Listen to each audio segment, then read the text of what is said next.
আসসালামু আলাইকুম ভিউয়ার। শীতের দিনে আমার মেয়েকে নিয়ে, যেহেতু সমুদ্রের ঢেউ কম, ও ছোট মানুষ, ওকে নিয়ে বেড়াতে গিয়েছিলাম কুয়াকাটা।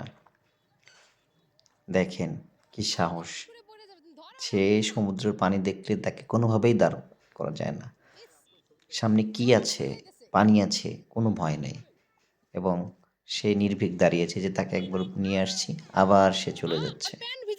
সে দাঁড়ায় আছে, তাকে কোনোভাবেই আনা যায় না। এদিকে তো তার আম্মা পিছন থেকে ডাকাডাকি করে, আমাকে ঝাড়ি দেয়, কিন্তু সে তো আসবে না। সে আসবে না। এই যে তাকে নিয়ে আসা হচ্ছে, নিয়ে আসতেছি। দেখবেন সে কি করে। এই যে ছেড়ে দিলাম, এক দৌড়, এক দৌড় দিয়ে চলে যাচ্ছে। কে আটকায় তাকে? কোনো আটকানোর সুযোগ নেই। উঠানোই যায় না তাকে,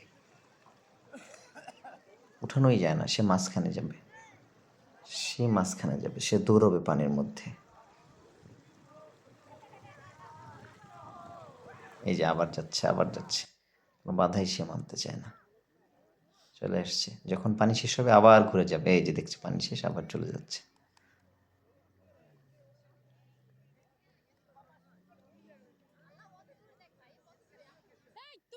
এই এই খুব খুশি।